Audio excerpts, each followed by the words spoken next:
सब नज़रें इस वक्त अपोजिशन के कायदीन पे लगी हुई हैं और लोग ये सोच रहे हैं कि क्या अपोजिशन का इत्तेहाद बरकरार रहेगा या नहीं रहेगा, और मौलाना फजल रहमान की क़यादत में जो PDM कायम है उसका मुस्तक़बिल क्या होगा। तो मौलाना फजल रहमान साहब से गुज़िश्ता रोज़ मेरी मुलाकात हुई, 3 घंटे की ऑफ द रिकॉर्ड गपशप हुई। काफ़ी देर तक उसमें गफ़ूर हैदरी साहब भी हमारे साथ थे, लेकिन 1 घंटे के लिए मौलाना फजल रहमान साहब के साथ फिर खलवत में भी गपशप हुई। तो बातें तो ऑफ द रिकॉर्ड थी, लेकिन मैं सिर्फ जो चंद उस नशिस्त के जो नताइज मैंने अख़ज़ किए थे वो आपके साथ शेयर करना चाहता हूँ। पहला ये कि मौलाना समेत जिस तरह बाकी लोगों को भी इल्म है कि पीपल्स पार्टी की पोजीशन मुस्लिम लीग नून और JUI वगैरह से थोड़ा सा मुख्तलिफ हैं, लेकिन मौलाना साहब उसके बारे में मुतमईन हैं। और मौलाना साहब एक तो इस बात में मुतमईन है कि पीपल्स पार्टी चाहे भी तो अलग से अगर उसने इस्टेब्लिशमेंट के साथ कोई डील कर ली तो ये उसके सियासी मौत के परवाने पे दस्तखत के मुतरादिफ होगा। यानी वो समझते हैं कि अब सब जमातें जो इस इत्तेहाद में शामिल हैं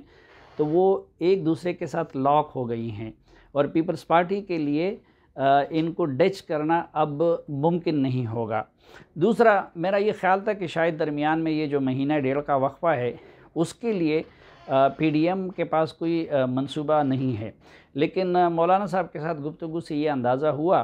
कि जल से नहीं लेकिन दूसरे तरीक़ों से मुख्तलिफ़ एक्टिविटीज़ पे सोचा जा रहा है और उसकी प्लानिंग हुई है और अपोजिशन इस टेम्पो को जलसों के बावजूद भी बरकरार रखेगी। तीसरा, जो मौलाना साहब की गुफ्तगू से मुझे अंदाज़ा हुआ वो ये है कि जो कमिंग PDM के सरबराहान की मीटिंग है तो उसमें एक तो मौलाना फजल रहमान साहब ज़ोर डालेंगे इस बात के लिए कि इस्तीफ़ों के लिए अपोजिशन की दीगर जमातों को तैयार करें। इसी तरह उस मीटिंग में अभी तो मौलाना फजल रहमान साहब कहते हैं कि हमने एक ब्रॉड मुतालबात पे इत्तेफाक किया है जो APC के इजलास में जो पीपल्स पार्टी ने बुलाई थी उसमें जिन 20 नुकात पे इत्तेफाक हुआ था। लेकिन मौलाना फजल रहमान साहब और नवाज़ शरीफ साहब और इनकी अब ये कोशिश है कि जो कमिंग मीटिंग है PDM की तो उसमें मुतालबात को भी स्पेसिफ़िक शक्ल देकर और स्पेसिफ़िक मुतालबात की सूरत में अपने सामने एक मुत्तफ़िक़ा मुतालबात की फ़हरिस्त ले आए। मसलन अभी तक PDM में इस बात पे इत्तेफाक राय नहीं है।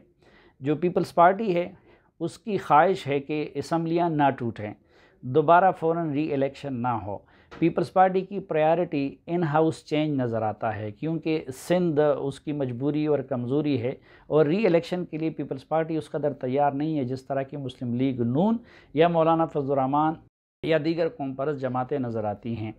तो जो बाकी जमातें हैं वो फौरी री-इलेक्शन और असम्बलियों की तहलील का मुतालबा कर रही हैं। तो एक कमिंग मीटिंग में मौलाना फजल रहमान साहब, नवाज़ शरीफ साहब वग़ैरह और बाकी लीडरों की ये कोशिश होगी कि इस हवाले से अपोजिशन का एक मुत्तफ़िक़ा मौक़िफ़ सामने लाए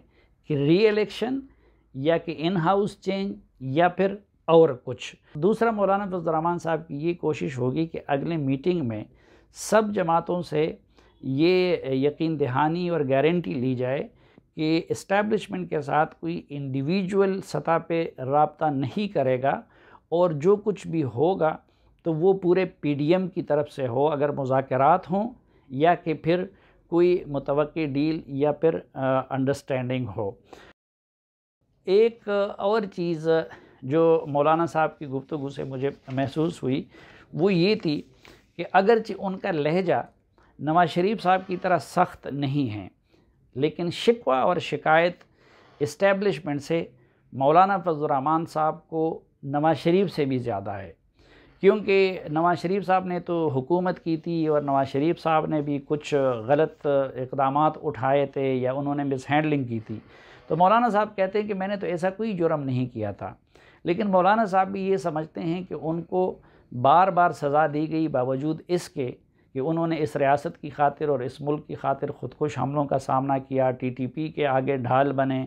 और फिर कभी भी ज़्यादतियों के बावजूद मुक़्तदिर हलकों से उन्होंने कोई पंगेबाजी की कोशिश नहीं की। लेकिन मौलाना साहब कहते हैं कि उनके साथ वादा खिलाफ़ी एक तो इलेक्शन से पहले की जो थी 2013 की भी थी और धरनों के दौरान भी अब मौलाना साहब समझते हैं कि उनके साथ वादा खिलाफ़ी की गई है। इसलिए दुख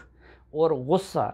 वो मौलाना का शायद नवाज़ शरीफ से ज़्यादा होगा, लेकिन कम नहीं होगा। हाँ, मौलाना